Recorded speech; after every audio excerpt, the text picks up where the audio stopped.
All right, grade 10s. Welcome to science class. At least this is how we're going to be doing science for a little while. Guys, don't forget to always check in with Google Classroom on a daily basis, because I'll kind of give you the lowdown of what's happening, when, and what to check out in terms of maybe video clips that supplement this kind of lecture that I'm going to be doing. So I'm gonna basically do what I normally do in my classroom. I would normally start, of course, with some Did You Knows, which I don't have for you today, but I will the next time you probably see me. And I'll be doing a lesson like I would in class, and then you'll have your typical assignment work on. Hopefully you've got your textbook at home, and so you can work on the questions that'll be provided on the objective page, and you'll be working on your study guide just like we normally would in these very abnormal conditions and situations we find ourselves in today's world. So without further ado, guys, we're going to be starting our second unit now that chemistry is done, and I hope you felt fairly successful in the chemistry unit. Remember that you could challenge the unit, a unit exam, or you could retest some chapters if you would like to, and you can make arrangements with me. So I will be doing the usual Google Meet tutorial time, usually at that block of time we have on our daily schedule that we were doing before we went on spring break. So make sure you touch base with me, and you can make comments, I think, on this YouTube channel, on this video. That would be great too. Give me some advice.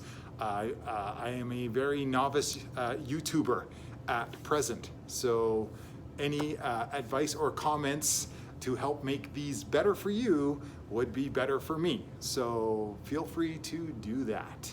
All right, so we are starting our second unit, as I said, and this is our physics unit, essentially, guys.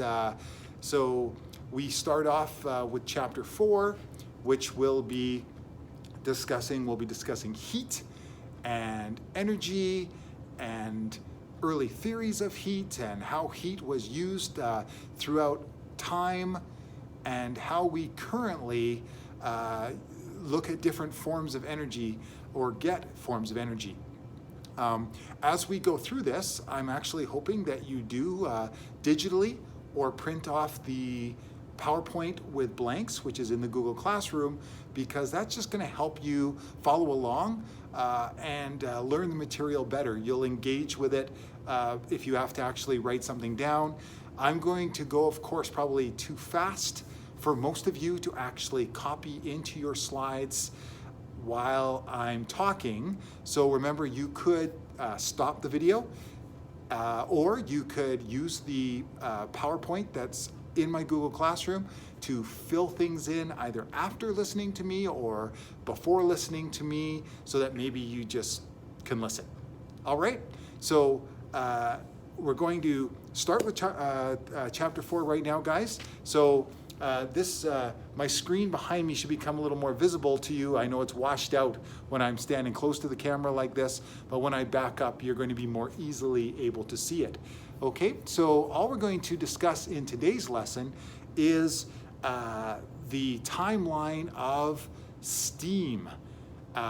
Because steam, of course, if you've studied in your social studies classes, the harnessing of steam power became integral and super important for the Industrial Revolution, which was a big change in our history of technology. So let's get started. All right.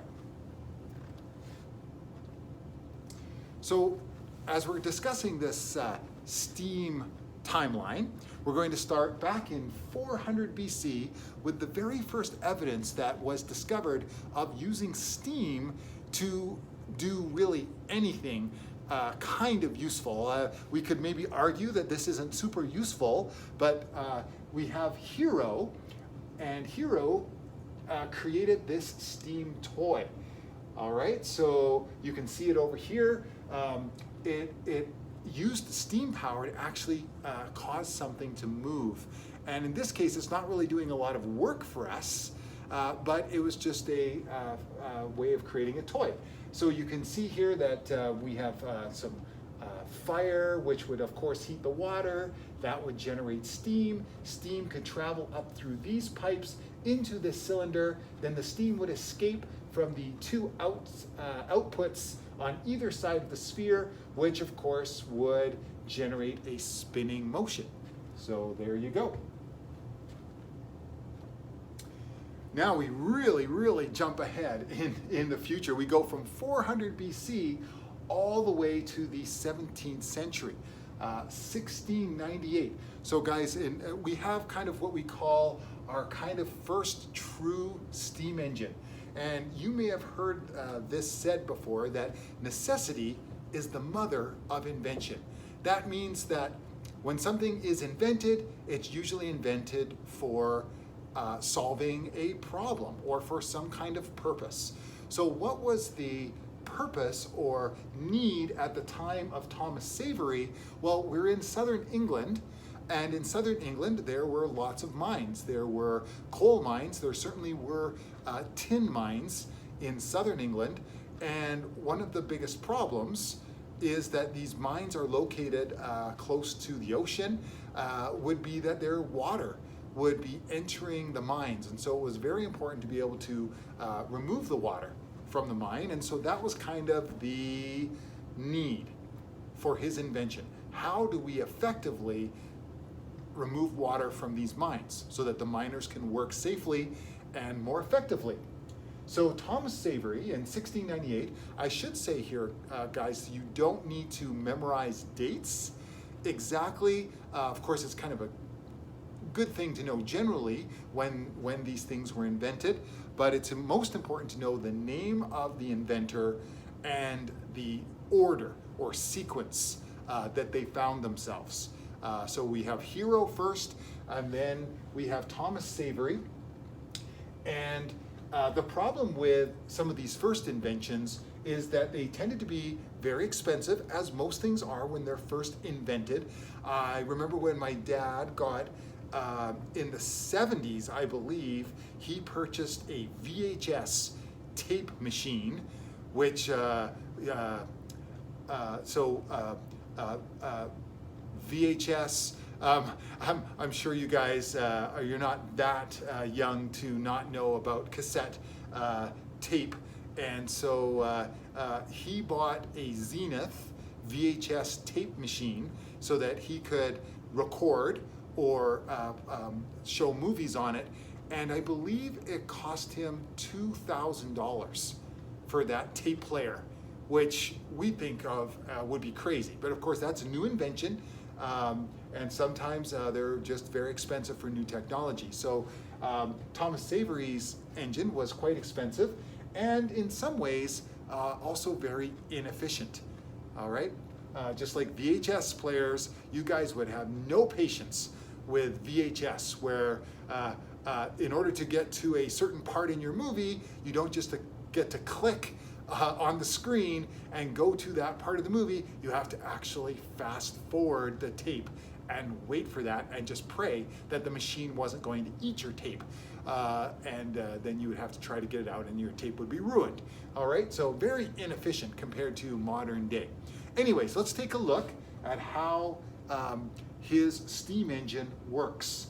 So you can kind of see here, it's a network of pipes and valves and water in various places. So we want to, of course, get the water from the mine and actually get it out of the mine.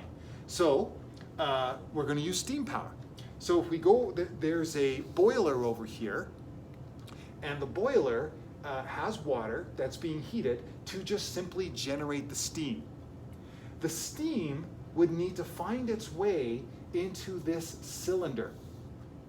And so this valve here, valve A, is just a way of letting steam in or not. Now, you want this cylinder to fill with the hot steam for one purpose, to condense that steam. So in order to condense the steam, there would be this cooling water, which could be allowed to pour onto the cylinder, and that would more quickly condense the steam. And the whole purpose of that is to generate a vacuum. So most of you know that if you let steam cool, it takes up less space, and that's going to generate a partial vacuum. You guys experience this if you take leftovers that are hot, that are generating steam, you close a Tupperware on them, and then you put it in the fridge. You know that when you take it out later, you can see that the lid has been sort of almost sucked down onto the Tupperware, and then it can actually be very difficult to remove because of the suction power, in a sense, of that vacuum that you created as the steam condensed. All right, so here we have a couple of valves, guys. Now, this valve, when opened, allows water to, in a way, be sucked into the vacuum that was created in the cylinder. So remember, the steam gets condensed. We can close off the steam so it can't escape. And we can close this valve and close this valve. We can condense this vapor, which generates a vacuum. If we open up this valve, then the water gets sucked, in a sense, into this cylinder. So the water will fill up this cylinder because of the partial vacuum that you created. Now, guys, let me talk a little bit about this sucking power for a second. Good news, guys. None of you suck. In physics, a sucking force doesn't really exist. Because sucking implies sort of pulling air or water, some kind of fluid from one place to another. Like when you breathe, you think that you are sucking air into your lungs because that's what it feels like. But in reality, that's not how the air moves from the atmosphere into your lungs. When you breathe in, your muscles, like your diaphragm muscle, creates empty space when it contracts because your diaphragm is domed, but when you breathe in, your muscles, your brain tells your muscles to contract, which simply generates space, which is generating essentially a vacuum, empty space, a partial vacuum. So that's what you do when you breathe in. However, the air is not moving because you suck it in. It's because there's this air pressure that surrounds you constantly. And fluids move due to pressure differences. So when your diaphragm contracts, you create space. That's the vacuum. Now the air pressure is greater than the pressure that's in your surrounding your lungs, because that is very low pressure now, because essentially a perfect vacuum would be like no air at all to create pressure. So there's this greater atmospheric pressure surrounding this low pressure that you created by creating empty space. So it just the air naturally moves from where there's high pressure surrounding you down your throat, down your windpipe, your trachea, into your lungs. There's actually, all you did was a muscular contraction to generate a partial vacuum. So that's kind of a long-winded, pardon the pun, explanation of why this cylinder is filling up with water. It's not actually being pulled up by the vacuum. It's being pushed there by air pressure that surrounds the water down in the mine. There's that constant air pressure force, and it pushes the water up like a straw, up this pipe into the cylinder where there's low pressure. So high pressure to low pressure, and fluids just naturally move that way. Once you've got that fluid in the cylinder, you can close off valve D so that it doesn't go back down into the mine. Just like when you guys, you play that game at a restaurant when you were a kid, you could suck the fluid up the straw, put your finger on top of the straw, and now that fluid in the straw can't escape until you let your finger go, and then it will go back into the glass. So same kind of idea. Let's block the pipe so that the water can't go back down. Let's open valve B to provide an escape route for this water in the cylinder. Let's open valve A.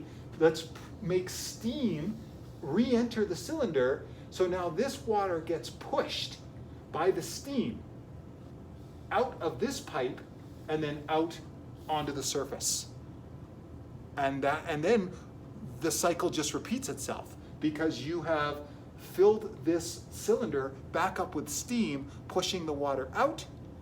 So we can go through the whole cycle all over again by opening and closing specific valves to make this system work. That's kind of all explained here, all right, in the explanation. Okay, so now let's move to our next inventor. So guys, as we follow the timeline of the steam engine, we just get different improvements made over time. So the next person, about 14 years later, so Savory's engine is in operation for about 14 years, along comes Thomas Newcomen.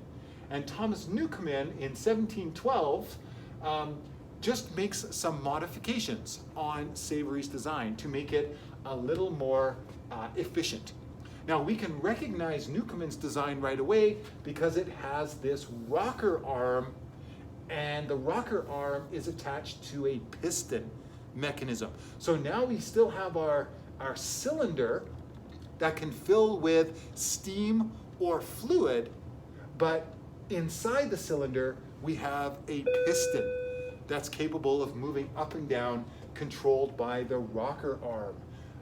This is still a pump that relies on, or a engine that relies on atmospheric pressure to move the fluid. So that is a similarity. However, it is just much more efficient because the piston, as steam enters or leaves, the steam is able to push the piston up, and then of course the cooling action of the steam generates that low pressure, so that high pressure on the outside of the piston can push the piston down. So it's steam pressure that pushes the piston up, but then when this fluid, when the steam cools, creating the vacuum, the air pressure on the other side of the piston pushes the piston down, which makes the rocker arm go back and forth. Well, the rocker arm is hooked up to a water pump, so which, just like you might have used water pumps at a campsite perhaps, every time you push the handle down and pull the handle back up, you're generating a means of getting water again from the mine to enter the pipes and have it actually exit the onto the surface outside the mine.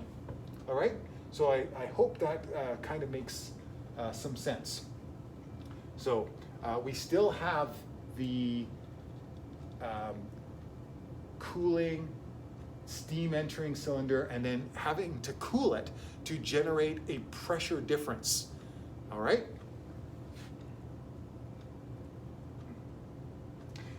Again, guys, it's probably a good time to just remind you that in the Google Classroom are the video clips. So I know I have a video clip of a Newcomen engine in action. So just have a look at that. Now we're going to move ahead about 50 years, 40 to 50 years.